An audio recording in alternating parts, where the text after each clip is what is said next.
6 months after Sarah Chen first walked into that recruitment station on Zirion Prime, the galaxy found itself in the midst of what historians would later call the human revelation. The quiet species from the backwater world of Earth had emerged as the most significant military force in known space, and the implications were reshaping galactic civilization. The change began with what appeared to be routine military deployments. Human operatives, all with service records similar to Sarah's, began appearing in Imperial units across the galaxy. Each one brought capabilities that redefined what their units could accomplish. Reconnaissance missions that had taken weeks were completed in days. Assault operations that had required entire battalions were accomplished by small teams. Defensive positions that had been considered vulnerable became impregnable. Captain Morgoth, now commanding a mixed-species unit that included 3 human operatives, stood in the command center of Firebase Delta as reports flooded in from across the front lines. The Void Reapers, an ancient enemy that had terrorized the galaxy for centuries, had launched their largest offensive in a generation. 12 sectors were under attack simultaneously, and Imperial forces were struggling to respond to the coordinated assault. "Sir," reported Lieutenant Kresh, his manted features tense with stress, "we're receiving distress calls from 17 different systems.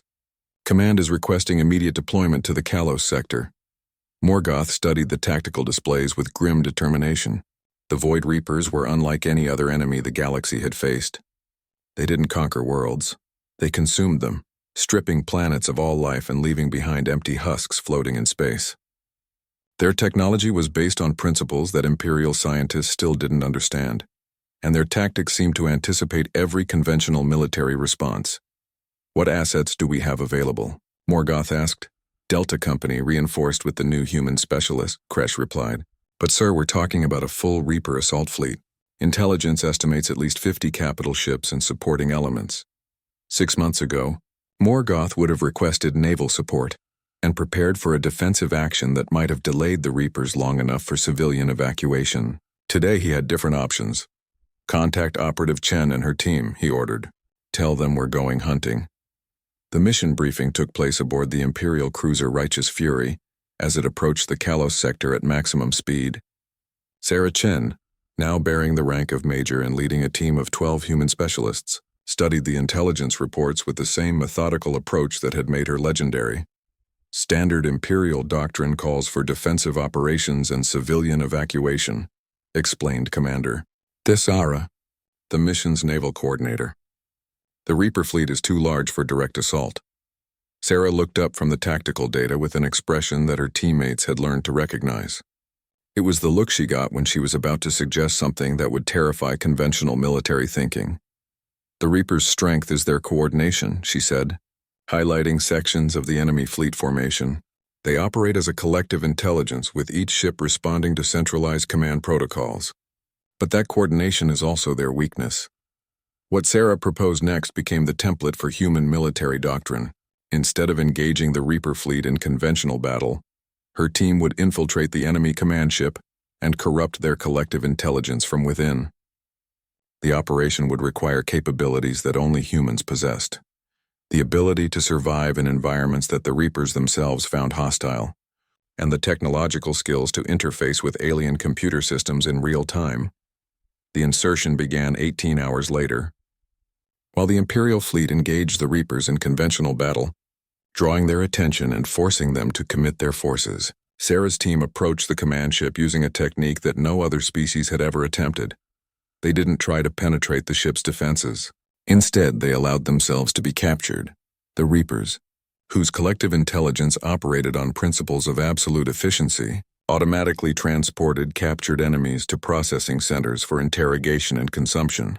What they didn't understand was that humans had developed countermeasures for every known interrogation technique, and their equipment was designed to function even under the most extreme conditions.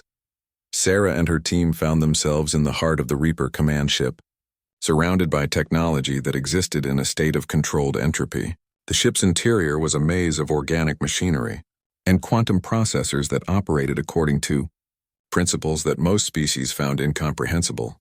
Humans found it merely challenging, working with efficiency that defied the chaos around them. Sarah's team began implementing what they called the Cascade Protocol.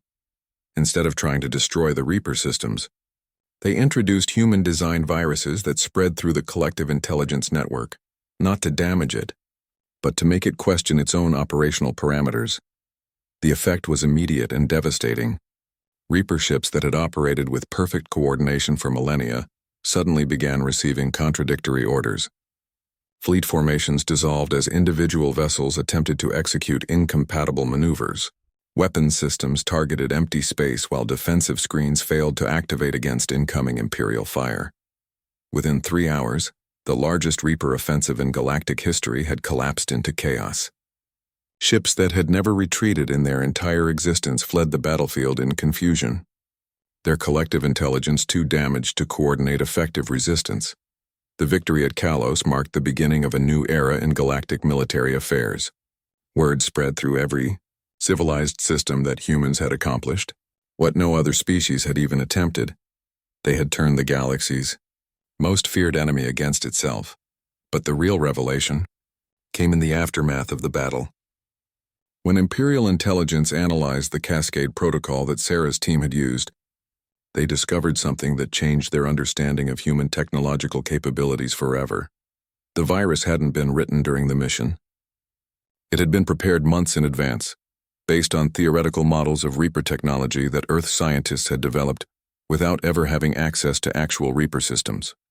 Humans had somehow predicted the operational principles of alien technology they had never encountered, then developed countermeasures that worked perfectly on first deployment.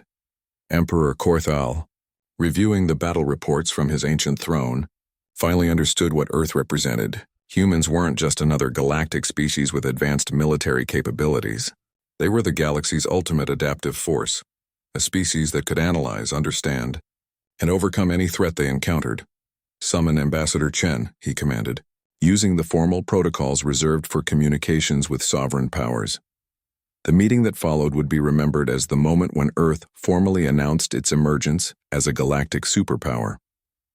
Director Chen Wei, now bearing the title of Earth's first ambassador to the galactic community, stood before the Emperor with the confidence of someone representing a force that had proven its capabilities beyond question. "Your Majesty," she said, "Earth is prepared to offer our full capabilities in defense of galactic civilization, but we do so as partners, not subjects." The treaty signed that day established Earth as a co-equal member of the Imperial Alliance, with humans taking primary responsibility for operations that other species found impossible. The galaxy had gained its most effective defenders, and humanity had finally revealed the true scope of their preparation for galactic citizenship. Sarah Chen, promoted to colonel and given command of the newly formed Human Special Operations Division, stood in her office aboard the orbital platform that would serve as headquarters for Earth's galactic military operations. Through the transparent aluminum windows, she could see hundreds of ships bearing human crews, preparing for deployment to trouble spots across the galaxy. Her communication console chimed with an incoming message from her old friend. From the recruitment station on Zerion Prime, Lieutenant Commander Zeftar, now serving as a liaison officer with human forces, had a simple message. "We should have known better than to underestimate persistence predators." Sarah smiled as she composed her reply. The galaxy had indeed underestimated humanity. They had seen Earth's peaceful demeanor and assumed weakness. They had observed human cooperation and mistaken it for submission. They had noted human curiosity and failed to recognize it as intelligence gathering. Now they understood the truth. Humans weren't the galaxy's newest members. They were its newest apex predators. And they had spent 15 years learning everything they needed to know about their new hunting ground. The galaxy would never be the same. The success of Ghost Squadron's mission against the Syndicate command station triggered a series of events that would reshape galactic politics forever. Within hours of the operation's completion, emergency sessions were called in government centers across known space. The implications of what Sarah Chen and her team had accomplished were staggering. High Admiral Zarthek found himself standing before Emperor Korthal himself, the ancient Eternal, whose reign had lasted for over 3 millennia. The throne room of the Imperial Palace was a place where few beings had ever spoken, and fewer still had delivered news that would change the course of galactic history. Explain to me how a single human accomplished what our best analysts said was impossible, the Emperor commanded, his voice echoing from speakers that had been built into his life. Support system centuries ago, Zarthek activated a holographic display that showed the complete tactical analysis of Ghost Squadron's recent missions.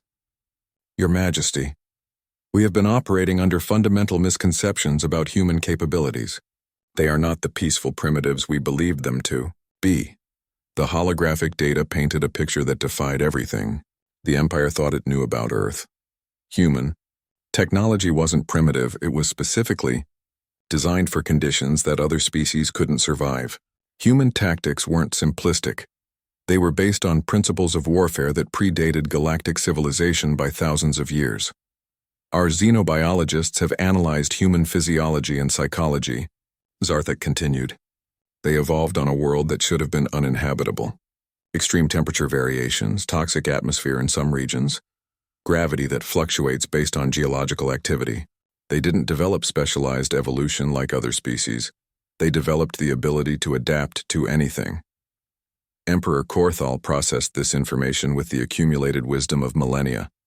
He had seen species rise and fall, had witnessed the birth and death of entire civilizations, but he had never encountered anything like what the humans represented.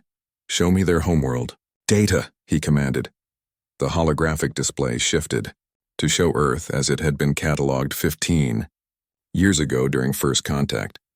What the Empire had recorded as a marginally habitable world with developing civilization now revealed itself as something far more significant. Earth's geological activity was off the charts compared to most inhabited worlds. The planet experienced regular earthquakes, volcanic eruptions, massive storms, and climatic variations that would have driven most species to extinction. The humans hadn't just survived these conditions, they had thrived in them. Their cities are built to withstand geological catastrophes that would destroy our strongest installations, Zarthek explained.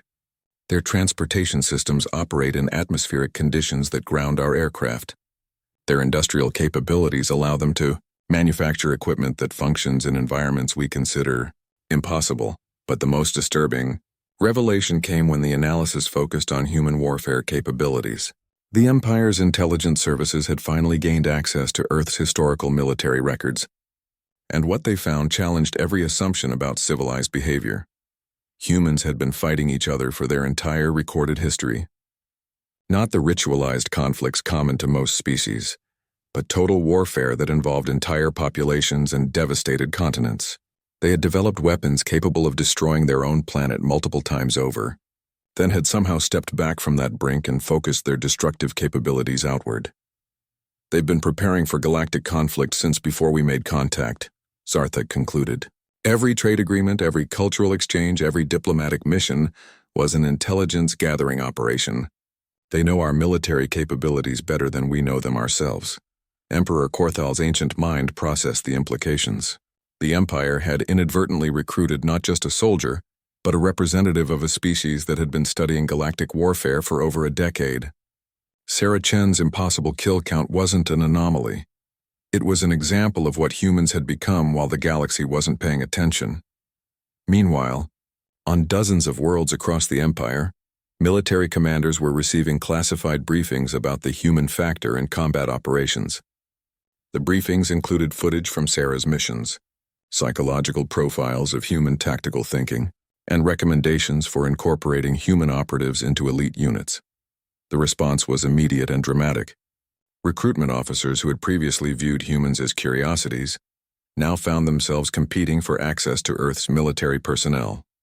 Applications from human veterans flooded Imperial bases, each one representing combat capabilities that exceeded galactic norms. But perhaps the most significant development was happening on Earth itself. The planet that had maintained careful neutrality for 15 years was suddenly bustling with activity. Orbital construction projects that had been dormant were reactivated. Military installations that had been hidden were revealed. Ships that had been disguised as civilian transports shed their camouflage and revealed themselves as advanced warships. Ambassador Sarah Vexani, the Empire's diplomatic representative to Earth, found herself in an emergency meeting with the Human Colonial Authority. The meeting took place in Geneva, in a building that had seemed like a simple administrative center, until she realized that its basement levels extended far deeper than any civilian structure required. "Ambassador," greeted Director Chen Wei, a woman whose family name Sarah Chen shared, but whose demeanor suggested military training despite her civilian clothes. "I trust you've been following recent developments in Imperial military operations." Vexani's serpentine form coiled nervously as she processed the implications. "Director, the Empire has enjoyed peaceful relations with Earth for 15 years. Surely recent events don't change that relationship." "Recent events," Director Chen replied, "have revealed that the galaxy is far more dangerous than we initially believed.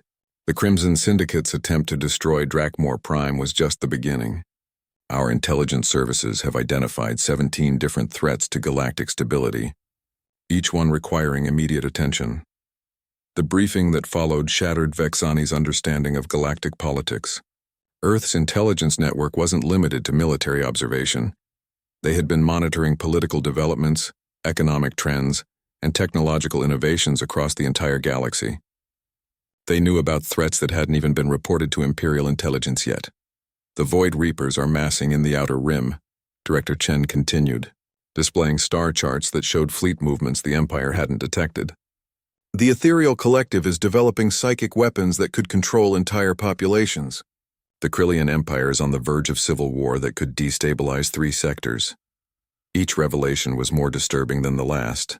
Earth had been aware of threats that could destroy galactic civilization, and they had been quietly preparing responses while maintaining the appearance of peaceful neutrality. "What are you asking of the Empire?" Vexani finally managed to say. "Nothing," Director Chen replied. "We're informing you of what's going to happen next. Earth is no longer content to observe galactic affairs from a distance. We're taking an active role in galactic security." The implications hit Vexani like a physical blow. Earth wasn't asking for permission to intervene in galactic affairs. They were announcing their intention to do so whether the Empire approved or not. "Operative Sarah, Chen was our gift to the Empire," Director Chen explained, "a demonstration of human capabilities and a gesture of good faith. But she represents only a tiny fraction of what Earth is prepared to contribute to galactic security." As if to emphasize the point, the lights in the conference room dimmed and were replaced by holographic displays showing orbital space around Earth. What Vexani saw defied every intelligence report the Empire had ever compiled about human military capabilities. Hundreds of ships moved through Earth's orbital space, their designs unlike anything in the Imperial database. These weren't converted civilian vessels or primitive spacecraft. They were advanced warships that incorporated technology the Empire didn't recognize. How? Was all Vexani could manage to ask. 15 years of careful observation and technological development, Director Chen replied. "We've learned from every species in the galaxy, incorporated the best of their technologies, and improved upon them, using human engineering principles." The meeting ended with a simple statement that would echo through Imperial corridors for months to come. "The galaxy is about to discover what humans can accomplish when we stop pretending to be harmless." The discovery of Project Nightfall had consequences that reached far beyond military circles. Within days of Ghost Squadron's mission, encrypted communications began flowing between the capital worlds of major galactic powers. Earth's passive observation period, it seemed, was coming to an end. High Admiral Zarthek, Supreme Commander of Imperial Forces, stood before the Galactic Security Council in an emergency session. The massive Titan's voice rumbled through the assembly chamber as he delivered intelligence reports that shattered 15 years of assumptions about humanity. "Analysis of Operative Chen's capabilities suggests we have fundamentally misunderstood the human species," he announced to the assembled representatives. "Their military effectiveness appears to exceed any known galactic standard." Ambassador Veltara of the Crystalline Hegemony rose from her seat, her translucent form refracting the chamber's lights into rainbow patterns. "Admiral, you're asking us to believe that a species without natural weapons or enhanced physiology represents a military threat to established galactic powers?" "I'm asking you to consider the evidence," Zarthek replied grimly. "Operative Chen has demonstrated capabilities that our best analysts cannot explain using conventional military doctrine. What the High Admiral didn't reveal was the classified analysis that had been conducted on human psychology and tactical thinking. Imperial xenobiologists had studied Sarah's mission recordings and reached conclusions that challenged the foundation of galactic civilization. Humans, they discovered, were persistence predators on a level that no other known species had achieved. Where most galactic races had evolved specialized advantages, enhanced strength, natural weapons, psychic abilities, humans had developed something far more dangerous: the ability to adapt any environment or situation to their advantage. Meanwhile, on the hidden base in the Void Reach, Ghost Squadron was preparing for their most challenging mission yet. Intelligence had discovered that the Crimson Syndicate was planning a massive offensive using technology stolen from Project Nightfall. Their target was the Imperial capital world of Drakmor Prime, home to over 12 billion beings. Commander Vexthul gathered his team in the briefing chamber, his psychic presence radiating concern that even non-telepathic species could sense. The Syndicate has built 3 prototype weapons based on the Nightfall research, he announced. Each device is capable of destabilizing the quantum structure of matter on a planetary scale. They plan to use them against Drakmor Prime in 72 hours. The mission parameters were staggering. The weapons were located on 3 different worlds, each one protected by massive defensive installations and thousands of troops. Conventional assault would require entire fleets and would take weeks to organize.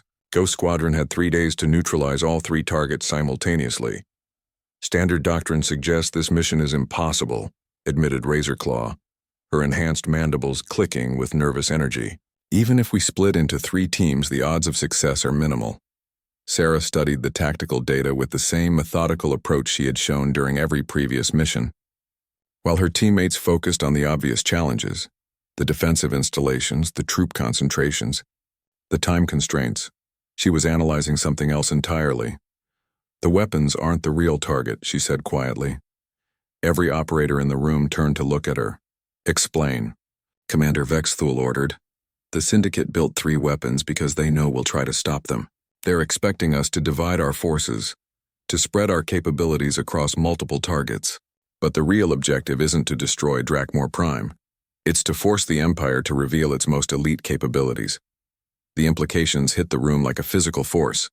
The Crimson Syndicate wasn't planning an attack, they were planning an intelligence operation designed to expose Ghost Squadron's true capabilities. They want to know what the Empire's special forces can do, Sarah continued. Once they understand our tactical limitations, they can plan operations that we can't counter.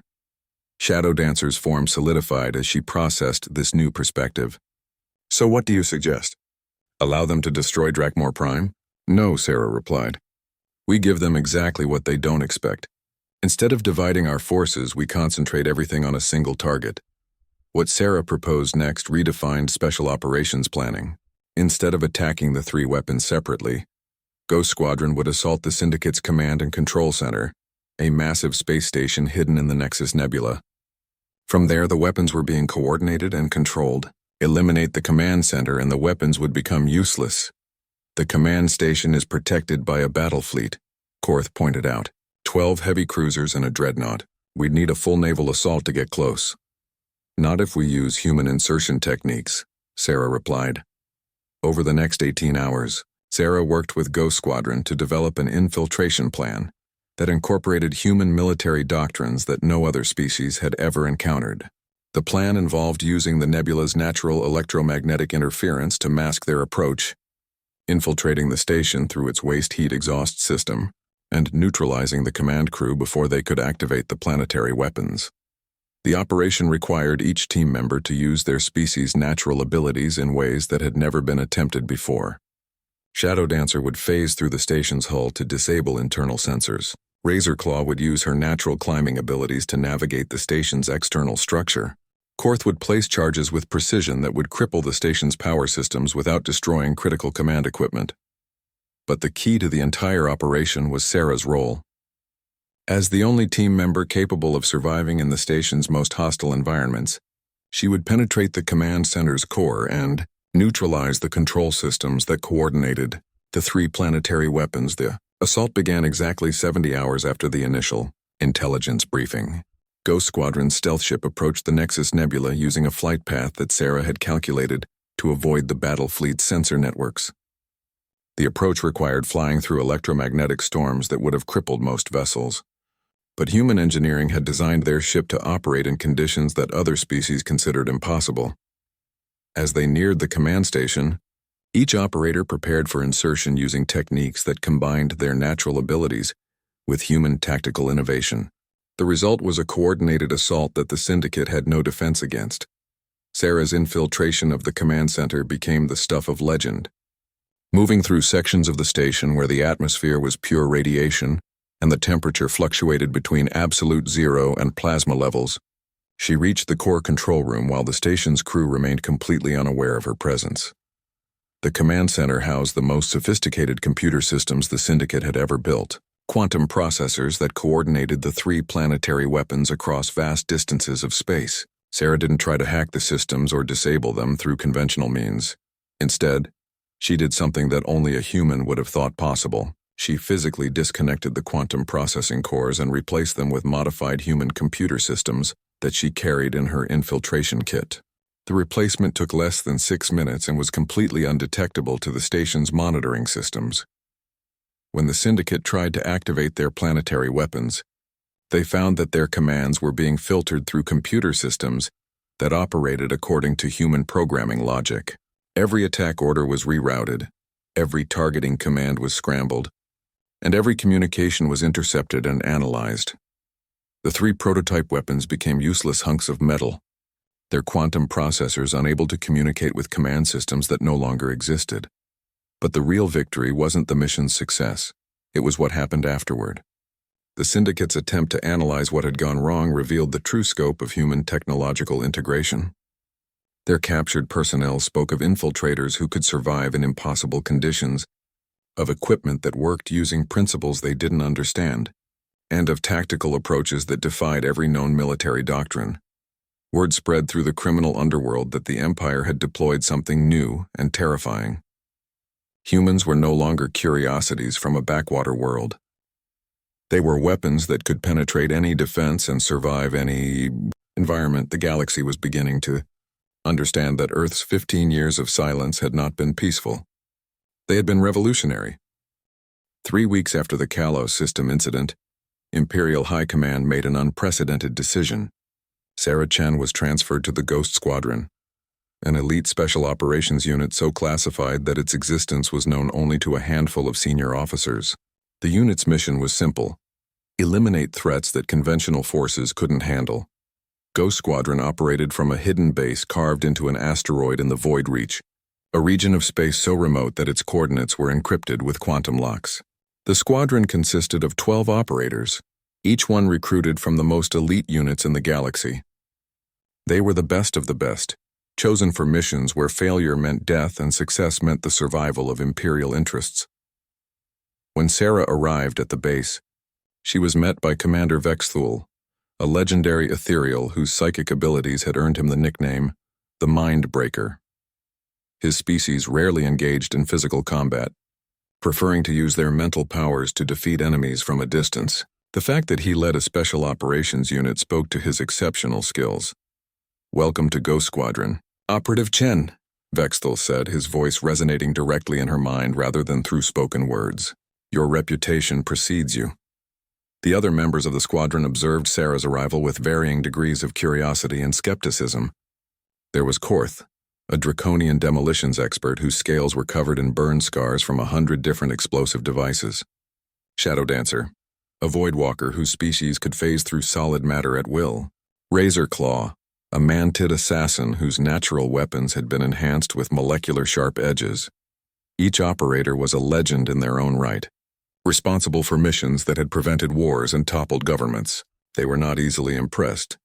"Your first assignment," Commander Vexthul continued, "is Operation Silent Thunder. Intelligence has discovered a Crimson Syndicate research facility on the planet Zarakis.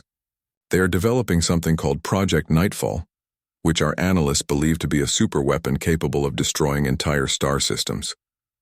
The mission briefing revealed the scope of the challenge. The research facility was located deep underground, protected by layers of automated defenses and guarded by over 300 elite Syndicate troops.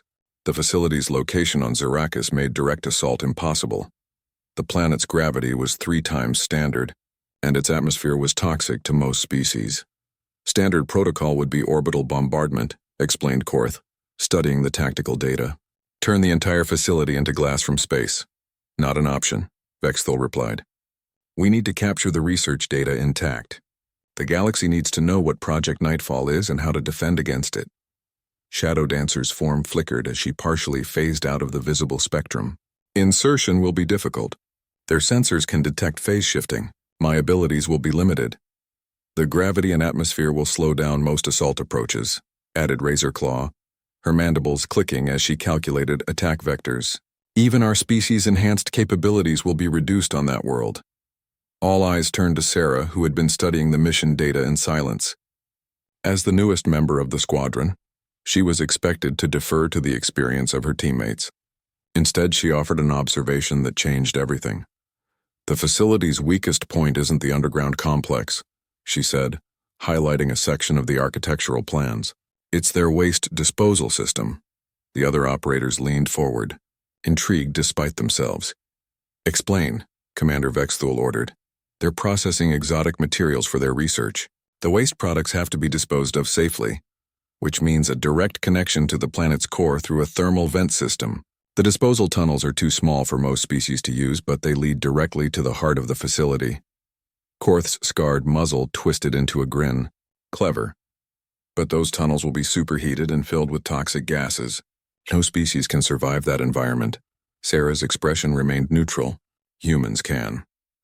What followed was a detailed explanation of human physiology that shocked even the experienced operators of Ghost Squadron.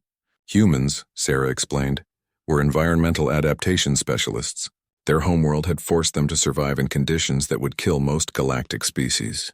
Extreme temperatures, toxic atmospheres, crushing gravity, all were challenges that humans had learned to overcome through technology and determination. Our environmental suits are designed differently than standard Imperial equipment, Sarah continued. They're not just protective barriers, they're life support systems that allow us to operate in hostile environments for extended periods. The mission plan that emerged from this discussion was unlike anything Ghost Squadron had attempted before. While the other operators created diversions and disabled external defenses, Sarah would infiltrate the facility through the disposal system, moving through areas that no other species could access. 48 hours later, the operation began. Sarah descended through the thermal vents of Zarakis wearing a modified human environmental suit that resembled a second skin more than traditional armor. The temperatures around her exceeded 800 degrees, and the atmosphere was a cocktail of corrosive gases that would dissolve most materials within minutes. Her suit's systems worked flawlessly, regulating temperature and filtering the deadly atmosphere, while providing enhanced mobility. As she moved through tunnels barely wider than her shoulders, she could hear the sounds of combat echoing from above as her teammates engaged the facility's external defenses. The disposal system led exactly where she had predicted, directly into the heart of the research complex. Sarah emerged from a waste processing unit in the facility's central laboratory, finding herself surrounded by technology that defied easy description. Project Nightfall was worse than intelligence had suspected. The Crimson Syndicate hadn't been developing a superweapon. They had been building a device that could collapse the quantum foundations of reality itself. The weapon could erase entire star systems from existence, leaving behind nothing but empty space where billions of lives had once existed. Sarah began downloading the research data while placing demolition charges with surgical precision. The facility's guards remained focused on the external attack, never suspecting that their most secure area had been breached from within. As she prepared to evacuate, proximity alarms suddenly filled the laboratory. A squad of Syndicate elite guards had detected her presence and were converging on her position. These weren't ordinary soldiers. They were augmented warriors with enhanced strength and reflexes, each one capable of fighting multiple opponents simultaneously. The first guard entered the laboratory expecting to find an infiltrator trying to hide among the equipment. Instead, he found Sarah waiting for him, having positioned herself with perfect tactical awareness of the room's layout. What happened next became legend within Ghost Squadron. Sarah moved through the enemy squad like a force of nature, using the laboratory's own equipment as weapons and cover. Her knowledge of human martial arts, combined with her experience in hostile environments, created a fighting style that the guards had never encountered. Where other species relied on natural weapons or technological advantages, humans had developed something different: the ability to turn any environment into a weapon. Laboratory equipment became projectiles, support pillars became choke points. Even the facility's own defensive systems were turned against the guards through Sarah's understanding of their operational patterns. The engagement lasted less than 3 minutes. When it ended, 12 elite guards lay unconscious or disabled, and Sarah was already moving toward her extraction point. The mission's success sent shockwaves through Imperial High Command. Not only had Ghost Squadron prevented a galactic catastrophe, but they had done so using tactics that redefined Special Operations doctrine. Sarah's infiltration route and combat performance were studied by analysts who struggled to understand how a single operator had accomplished what should have required an entire battalion. But perhaps most significant was what happened during the mission debriefing. When asked how she had known the guards' tactical patterns, Sarah provided an answer that revealed the true scope of human capabilities. "We've been watching galactic military forces for 15 years, she said simply.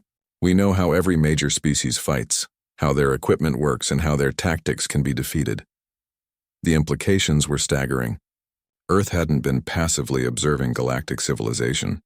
They had been conducting the most comprehensive intelligence operation in galactic history.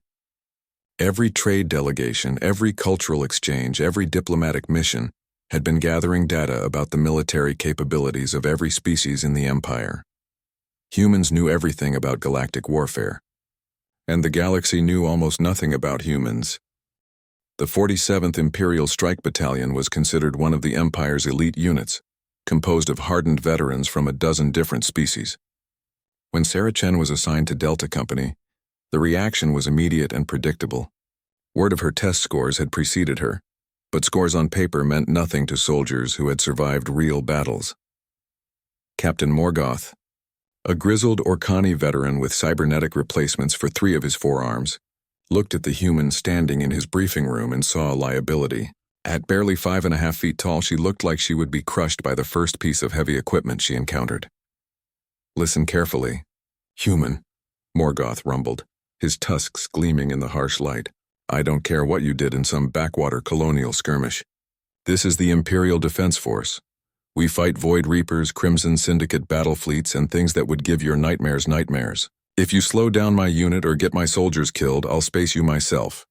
Sarah stood at attention, her expression neutral. "Understood, sir." The other members of Delta Company watched this exchange with interest. Sergeant Crix, a mantid warrior whose bladed arms had carved through enemy lines on 6 different worlds, clicked his mandibles in amusement. Corporal Thisica, whose serpentine species was renowned for their tactical intelligence, coiled her lower body in a gesture of skeptical attention. "Your first mission," Morgoth continued, "is a reconnaissance deployment to the Kalos system. Intelligence reports suggest Crimson Syndicate activity in the outer asteroid belt. Simple patrol duty, try not to embarrass the uniform." What intelligence had failed to mention was that the Crimson Syndicate had been using the Kalos system as a staging ground for 3 months. When Delta Company's transport ship dropped out of hyperspace, they found themselves facing not a reconnaissance mission, but a full-scale ambush. "Contact! Multiple bogies coming out of the asteroid field," shouted the ship's pilot as proximity alarms screamed through the bridge. Captain Morgoth watched his tactical display fill with red dots representing enemy fighters. 12 Syndicate interceptors, their black hulls bristling with weapons, had been lying in wait among the asteroids. Against a single Imperial transport, the odds were overwhelming. "All hands to battle stations," Morgoth ordered. "Prepare for combat landing." The transport shuddered as enemy fire raked across its shields. In the passenger compartment, 20 elite soldiers checked their weapons and prepared for what would likely be their last battle. The transport's defensive armaments were no match for a dozen fighters. That's when Sarah spoke up from her position near the rear of the compartment. "Captain, request permission to operate the dorsal gun turret." Morgoth's 4 eyes fixed on her with disbelief. The dorsal turret was a manually operated weapons system that required incredible precision and reflexes to be effective against fast-moving targets. Most species couldn't track multiple fighters simultaneously while calculating firing solutions. Human. That turret system was designed for Krillian operators with enhanced neural interfaces, Sarah interrupted. I'm familiar with the specifications. Another barrage of enemy fire sent the transport spinning. Warning lights flashed as the port shield generator overloaded. Fine, Morgoth snarled. Try not to waste our ammunition. Sarah moved through the ship with fluid grace despite the violent maneuvers. The dorsal turret was a cramped space filled with targeting displays and manual controls that most species found overwhelming. She settled into the operator's chair and began studying the tactical situation. Through the turret's transparent aluminum dome, she could see the enemy fighters weaving between asteroids, their pilots using the debris field to mask their approach patterns. Standard Imperial doctrine called for defensive fire, trying to drive off attackers rather than engaging in aggressive pursuit. Had different ideas. Her first shot caught a Syndicate fighter, just as it emerged from behind a rotating asteroid. The pilot had been expecting the transport's gunner to lag behind his movement, allowing for evasive action. Instead, Sarah had anticipated his trajectory and placed her shot exactly where he would be, not where he was. The fighter exploded in a brilliant flash of plasma. Lucky shot, muttered Sergeant Crix, but his mandibles had stopped clicking. Sarah's second shot came 3 seconds later, threading between two asteroids to catch another fighter that had thought itself safely hidden. The pilot had been using a standard Syndicate evasion pattern, weaving unpredictably between cover points, unpredictable to most species. Sarah had studied Syndicate tactics during her transport to the War College. She recognized the pattern and knew exactly where the fighter would emerge. The explosion lit up the asteroid field. By the time the engagement ended 7 minutes later, 11 of the 12 enemy fighters had been reduced to expanding clouds of debris. The survivor fled into hyperspace, carrying word of what he had witnessed to his Syndicate commanders. In the transport's passenger compartment, 20 elite soldiers sat in stunned silence. They had expected to die fighting overwhelming odds. Instead, they had watched a single human eliminate an entire enemy squadron with surgical precision. Captain Morgoth's cybernetic arms whirred as he reviewed the gun camera footage. Each shot had been perfect, not just accurate, but timed with a precision that suggested an almost supernatural understanding of three-dimensional combat. How? Was all he could manage to say when Sarah returned to the passenger compartment. Pattern recognition, she replied simply. Syndicate pilots follow predictable evasion algorithms. Once you understand the pattern, target placement becomes a matter of mathematics. Corporal Thisica, whose species was considered among the most intelligent in the galaxy, uncoiled her lower body in a gesture of respect. Those weren't patterns, human. Those were random evasion maneuvers. Nothing is truly random, Sarah said, checking her equipment as if eliminating a dozen enemy fighters was routine. There are always patterns if you know how to look for them. The transport completed its mission without further incident, but word of the engagement spread through military channels at the speed of light. Gun camera footage of the battle was analyzed by tactical experts across the Empire, each one reaching the same impossible conclusion. A single human had achieved something that should have required a squadron of elite pilots. When Delta Company returned to base, they found themselves the center of unprecedented attention. Senior officers who had previously ignored reports about human capabilities were now demanding detailed briefings. The gun camera footage was classified at the highest levels, but whispers spread through the ranks. Captain Morgoth filed his mission report with hands that still trembled slightly. In 30 years of service, he had never seen anything like what Sarah Chen had accomplished. More disturbing was her casual attitude about the entire engagement, as if destroying 11 enemy fighters was simply another training exercise. Sir, Sergeant Crix approached his captain in private after the debriefing. What exactly are humans? Morgoth's cybernetic eye focused on the spot where Sarah was cleaning her equipment with methodical precision. I don't know, Sergeant, but I'm beginning to think we've been asking the wrong questions about Earth. What neither of them realized was that Sarah's performance in the Kalos system had triggered a cascade of intelligence gathering that reached the highest levels of the Imperial government. Questions were being asked about Earth's military capabilities, their technology levels, and most importantly, their intentions. The answers, when they finally came, would shake the foundation of galactic civilization. Earth had not been passive during their 15 years of observation. They had been learning, adapting, and preparing for something that would change the balance of power in the galaxy forever. Sarah Chen was not an exception among her species. She was an example of what humans had become while the galaxy wasn't watching. The Imperial War College on Drakmor was a fortress of black stone that had trained elite warriors for over 1,000 years.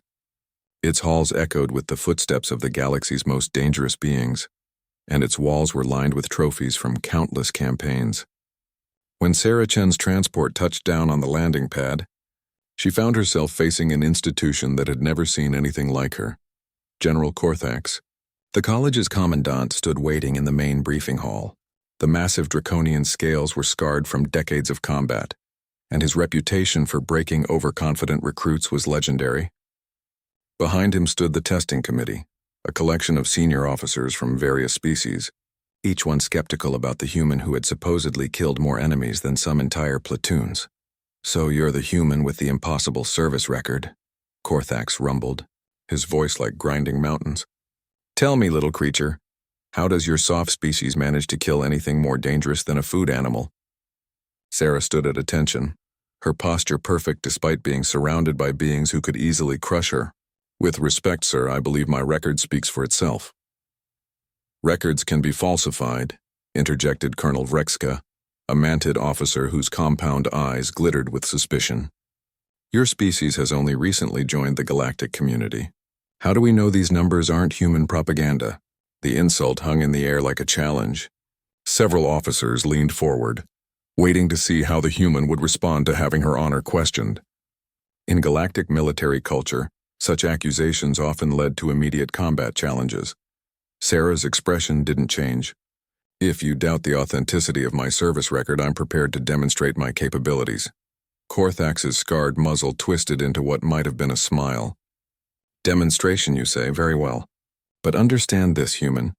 Our combat assessments are designed for species with natural weapons and armor. We've had casualties." "I understand the risk, sir. The first test was weapon proficiency. The armory contained firearms designed for various alien physiologies, massive rifles meant for Krillian crystal warriors, energy weapons calibrated for ethereal neural interfaces, and projectile guns built for the multi-armed Vorthak." Sarah examined each option carefully before selecting a standard Imperial plasma rifle, a weapon that most species found difficult to manage due to its weight and recoil. The firing range targets were holographic projections of various enemy types, programmed to move with realistic combat patterns.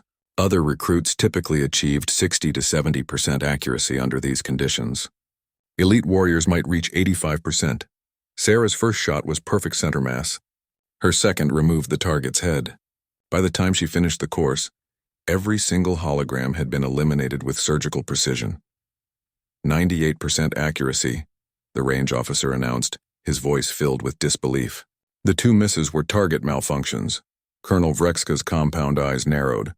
"Impressive shooting, but real combat involves more than target practice." The second test was hand-to-hand combat against a training robot programmed with the fighting styles of 12 different species. The machine stood 8 feet tall and was built to withstand attacks from creatures capable of punching through steel. Most recruits lasted perhaps 30 seconds against its basic programming. Sarah studied the robot for a moment, noting its joint configurations and movement patterns. When the test began, she didn't try to match its strength or speed.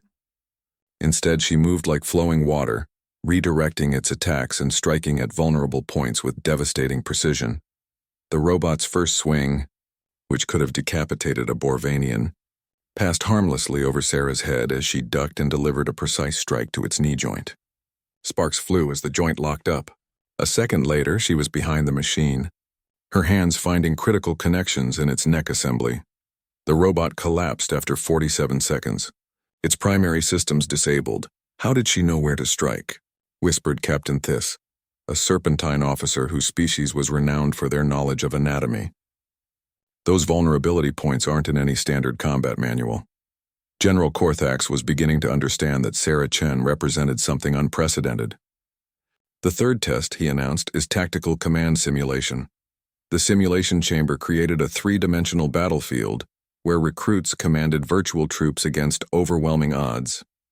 The scenario was a defensive action, holding a strategic position against 5 times their numbers while protecting civilian evacuees. Most candidates focused on traditional tactics, using their superior numbers to create defensive lines. Sarah took one look at the battlefield and immediately began redeploying her forces in patterns that made no sense to the observing officers. Instead of creating a solid defensive line, she scattered her troops in seemingly random positions. When the enemy attack began, the observing officers expected a massacre. Instead, they witnessed something that would be studied in military academies for generations. Sarah's scattered forces weren't random at all. Each position had been chosen to create overlapping fields of fire that turned the battlefield into a killing ground. Enemy forces found themselves caught in crossfires from unexpected angles. When they tried to regroup, hidden sniper positions eliminated their commanders. When they attempted to flank, pre-positioned explosives channeled them into carefully prepared ambush zones. The simulation ended with complete enemy annihilation and 0 friendly casualties. Impossible, Colonel Vrexka muttered. The simulation doesn't allow for 0 casualties. There are always acceptable losses.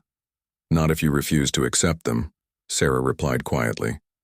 The final test was psychological evaluation, designed to measure a candidate's ability to function under extreme stress. The process involved neural probes that induced realistic hallucinations of combat trauma, testing mental resilience and decision-making under pressure. Most species had evolved psychological safeguards that prevented complete mental breakdown under stress. Krillians became emotionally detached.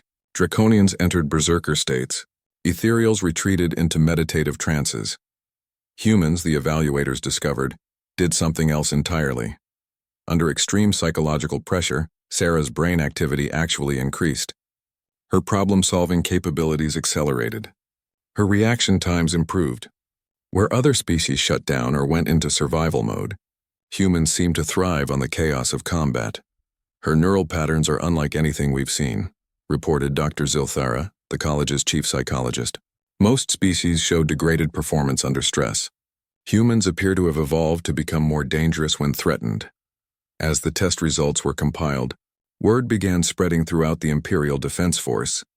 A human had not only passed the War College's assessment, but had achieved scores that surpassed records held by legendary warriors.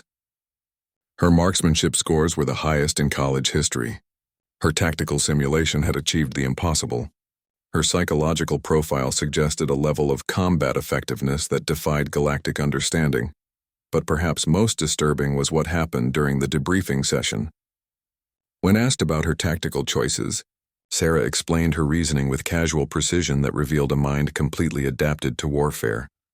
The enemy expected traditional defensive patterns, she said, reviewing her simulation playback. By abandoning conventional tactics, I forced them to react to unexpected threats. Confusion and hesitation in combat are often more valuable than superior firepower. General Korthax realized he was looking at the future of galactic warfare. This small human had demonstrated capabilities that could revolutionize Imperial military doctrine. But more than that, she represented a species that approached combat with a fundamentally different mindset than any other known race. As Sarah was assigned to her first Imperial unit, encrypted messages began flowing between high-ranking officers across the galaxy. Earth had been suspiciously quiet since joining the galactic community. Now they understood why. Humans hadn't been learning galactic customs and culture. They had been studying galactic warfare, and if Sarah Chen was representative of human military capabilities, the galaxy was about to discover that Earth's period of peaceful observation was over. The recruitment station on Zirion Prime buzzed with activity, as aliens from across the galaxy lined up to join the Imperial Defense Force. Towering Krillians, with their crystalline armor plates, stood next to sleek Vorthak warriors, their 6 arms gleaming with bio-enhanced muscle fibers. The air hummed with translator devices converting dozens of languages into the common galactic tongue. Lieutenant Commander Zeftar, a seasoned Altarian officer with blue-scaled skin and 4 golden eyes, reviewed the day's applicants on his datapad. Another batch of warriors seeking glory in the Empire's endless expansion campaigns.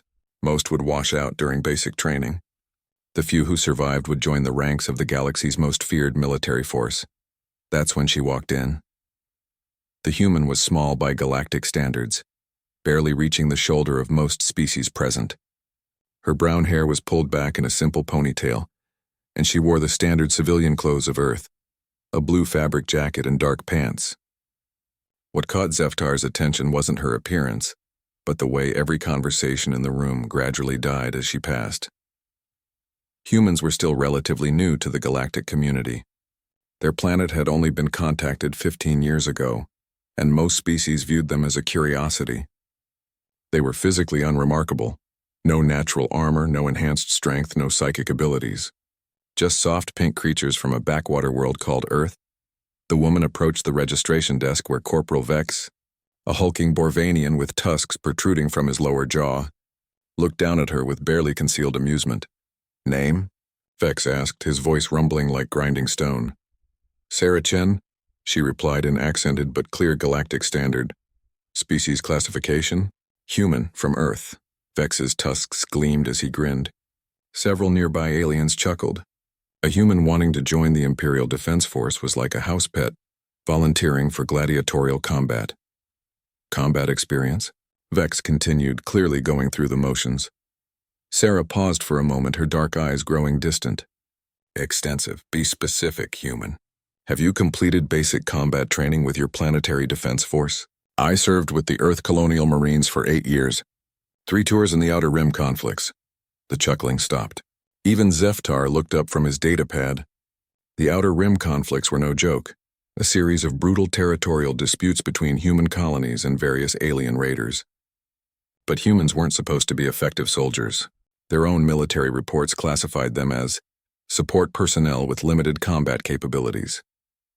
Vex's expression shifted from amusement to skepticism. "Service record?" Sarah reached into her jacket and pulled out a small data chip. As Vex inserted it into his terminal, his expression changed dramatically. His tusks retracted slightly, a sign of surprise among his species. This can't be accurate," he muttered, double-checking the display. Zeftar stood and moved closer, his curiosity piqued. On the screen was a service record that defied everything he knew about human capabilities. 8 years of active duty, commendations for valor, leadership of special operations teams, and at the bottom, a number that made his scales ripple with disbelief. Confirmed kills, 847. "There must be an error in the translation matrix," Zeftar said, leaning over Vex's shoulder. "Run it again." Vex ran the data through 3 different verification protocols. Each time the same number appeared. 847 confirmed kills. For context, most elite warriors in the Imperial Defense Force accumulated perhaps 50 to 100 kills over their entire careers. "What were you fighting in these conflicts?" Zeftar asked, his voice barely above a whisper. Sarah's expression remained neutral, but something cold flickered in her eyes. "Pirates, slavers, things that needed killing." The recruitment station had gone completely silent. Even the translator devices seemed to hum more quietly, as if afraid to disturb the moment. A Krillian warrior near the back of the line, his crystal plates shifting nervously, took a step backward. Zeftar had seen many warriors in his 30 years of service. He'd fought alongside draconian berserkers who could tear through steel with their bare claws. He'd commanded ethereal snipers whose precision was legendary across the galaxy, but he'd never seen anything like the quiet intensity radiating from this small human woman. "The record indicates you specialized in close-quarters combat," Zeftar noted, scrolling through the data. "But these kill counts suggest long-range engagements as well." "I adapted to whatever the situation required," Sarah replied simply. Vex highlighted another section of her record. Multiple citations for actions against superior numbers. This one mentions engaging 43 hostile combatants single-handedly. They had taken civilians hostage. Time was a factor. The matter-of-fact way she spoke about what should have been impossible feats sent a chill through the assembled aliens. In galactic military doctrine, a single soldier engaging more than 5 enemies simultaneously was considered suicide. 43 was beyond comprehension. Zeftar made a decision that would change the course of Imperial military history. Instead of processing Sarah's application through normal channels, he activated his personal communicator and sent an encrypted message directly to High Command. Within minutes, his device chirped with a priority response. "Sarah Chen, he said formally. "By order of Imperial High Command, you are to report immediately to Advanced Combat Assessment. Transportation is being arranged." Several aliens in the recruitment line began backing toward the exit. Word was already spreading through the station's communication networks. A human with nearly 900 kills was joining the Imperial Defense Force. As Sarah followed Zeftar toward the priority transport bay, she passed a group of Vorthak warriors who had been boasting loudly about their combat prowess just minutes earlier. Now they stood in respectful silence, their 6 arms folded in a gesture of acknowledgement reserved for proven killers. The transport ship that arrived was a sleek Imperial courier, reserved for high-ranking officers and priority personnel. As Sarah climbed aboard, Zeftar couldn't shake the feeling that everything he thought he knew about humans was about to be proven wrong. The ship lifted off from Zirion Prime, carrying its small human passenger toward the heart of the Empire. Behind them, the recruitment station buzzed with nervous energy as the story spread. By evening, every military installation in the sector would know about the human woman whose kill count defied galactic understanding. What none of them realized was that Sarah Chen represented just the beginning. Earth had been quiet for 15 years, carefully observing galactic military practices and political structures. Now, for reasons known only to human leadership, they were ready to show the galaxy what their species was truly capable of. The Empire had welcomed a human fighter, thinking they were getting a curiosity. Instead, they had just recruited their most dangerous weapon.